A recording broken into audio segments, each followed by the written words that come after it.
Hello, everyone. It's been a while since I was in front of a camera, and some told me they miss me, and so I thought I could step here and say hello to you.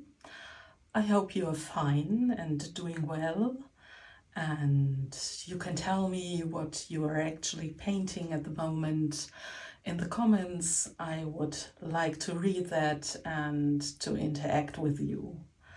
So, the last year has been quite exciting. I had to do an exam for my job, and after that, I dived straightly into editing the book and doing all the paintings and thinking of what I could present to you in this book, and afterwards writing all the tutorials and all those stuff.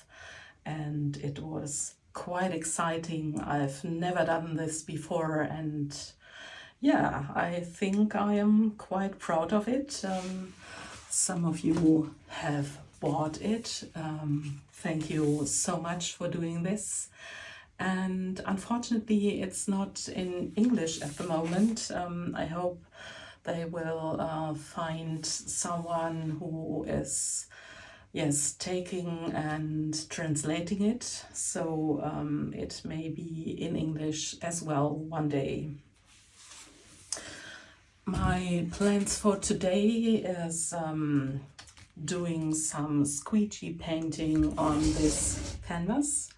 It's a 60 by 60 centimeters canvas, and I'd like to use the trowel for some parts of the painting, and afterwards I'm using my new tool my father has built for me, and yes, we will have a look what the painting will look like in the end. And I thought of using some turquoise and this pale color, maybe mixed, I don't know at the moment, and some white. So let's start with this.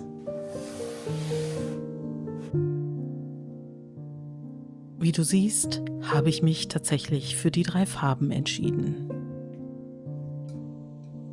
Später im Bild gab es einen Moment, an dem ich einfach nur die nächste Schicht vorbereiten wollte, und dann spürte ich, dass das Bild in eine völlig andere Richtung gehen wird. Ich habe diesem Gefühl getraut und bin einfach meiner Intuition gefolgt. Damit ich im Hintergrund schon leichte Strukturen auf dem Bild habe, habe ich diesmal nicht zum Pinsel, sondern zu meinem Malmesser gegriffen.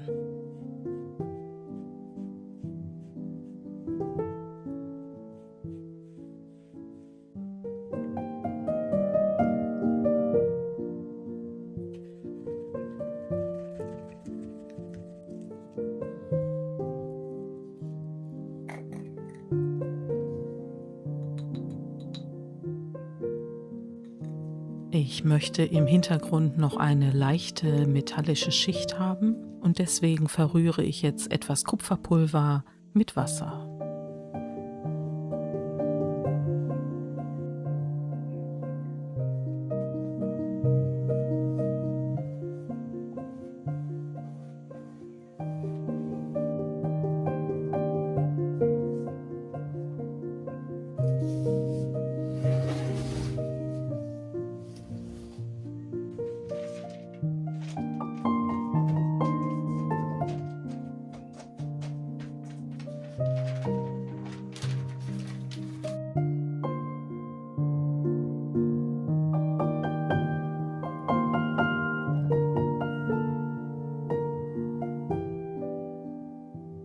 Du kannst Pigmente auch direkt auf die Leinwand geben und dann ganz einfach mit etwas Wasser wie aus der Sprühflasche dann anlösen.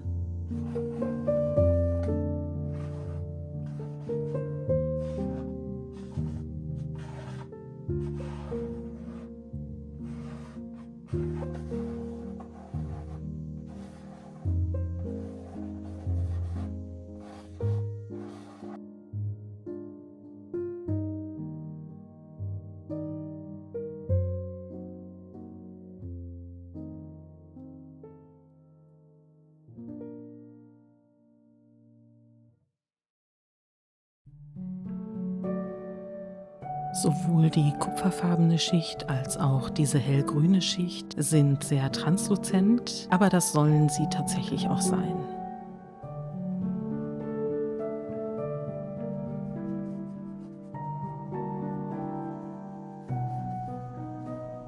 Ich werde jetzt mit verschiedenen Oilsticks die Strukturen, die meine getrocknete Acrylfarbe hinterlassen hat, etwas herausarbeiten.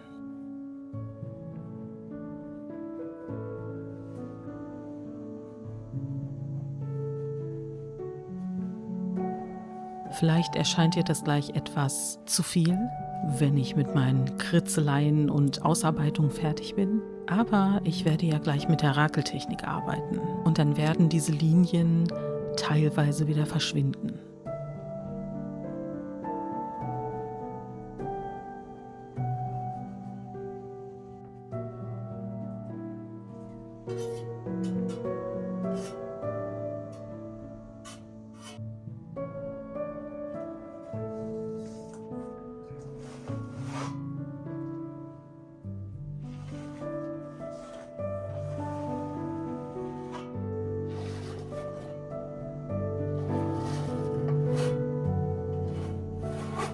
Ich wollte mich erstmal ganz vorsichtig herantasten, habe deshalb zur Glättkelle und zur grünen Perlfarbe gegriffen.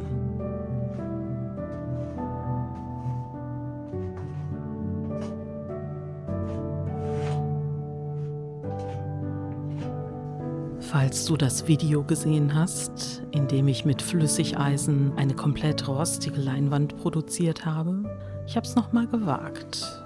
Dieses Mal habe ich aber weniger genommen und ich werde es auch nicht mit dem Oxidationsmittel besprühen, sondern ich lasse es an der Luft rosten.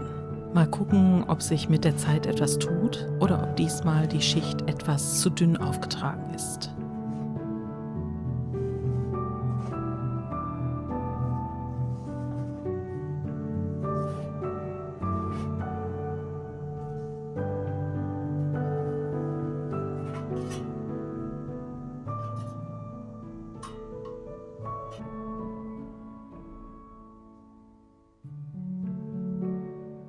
Kannst du dich auch mit der Zeit in den Malprozess fallen lassen?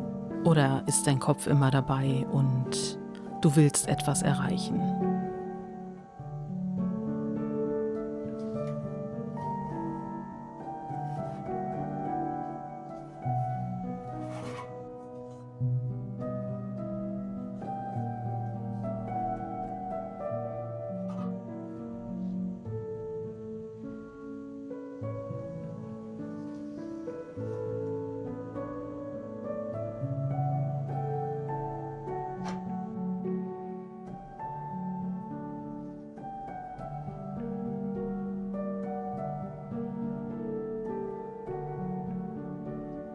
Als ich überlegt habe, mit welcher Farbe ich jetzt arbeiten würde, musste ich etwas lächeln, denn ich habe an eure Bemerkungen gedacht unter dem einen Rakelbild und ihr fandet dieses metallische Violett so toll, dass ich gedacht habe, das muss ich einfach hier auf dem Bild unterbringen.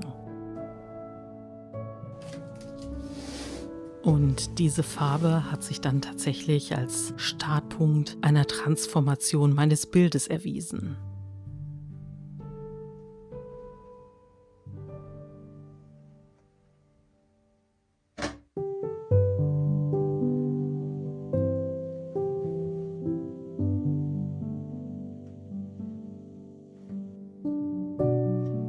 Ich fand das richtig spannend, dass sich das Bild auf einmal in eine ganz andere Richtung entwickelt hat. Und ich bin dankbar dafür, dass ich einfach meiner Intuition gefolgt bin. Ich hatte so das Gefühl, ich habe vorher so eine Art Winterbild gemalt und gerakelt. Und mit der Metallicfarbe Violett stand auf einmal der Sommer vor der Tür.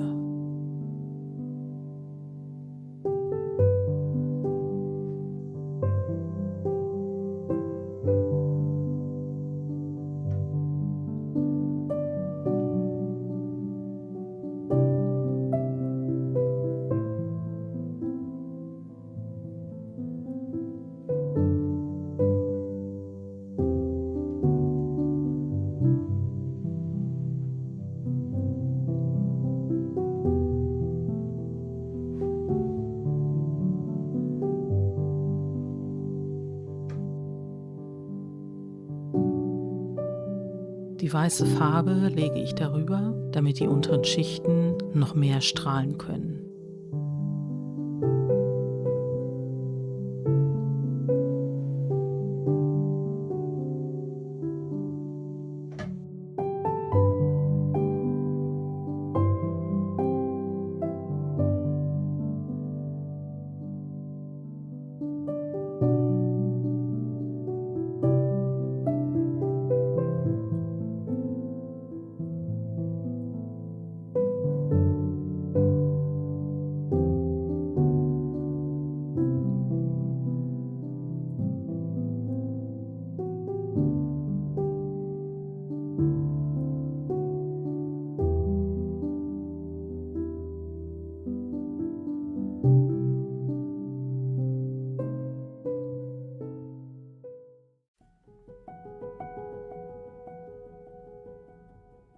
Beim fertigen Bild wird der Kontrast nochmal richtig deutlich. Dieses etwas kühlere Türkisgrün, auch wenn es eine leichte metallische Schicht hat, steht natürlich im Gegensatz zu den warmen Farben, die ich zum Schluss aufgetragen habe.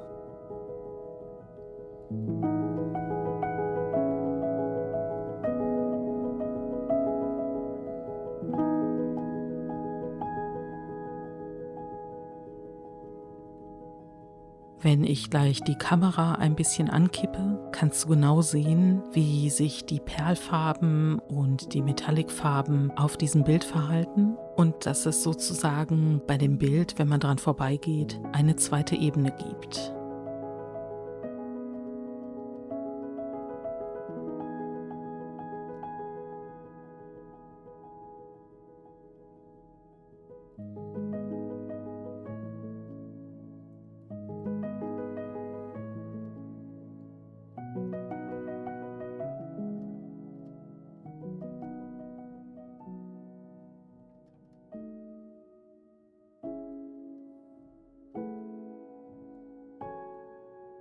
Vielen lieben Dank, dass du mich heute begleitet hast. Und mich würde es schon sehr interessieren, hättest du diesen Schritt auch gewagt oder wärest du bei deinem ursprünglichen Bild geblieben?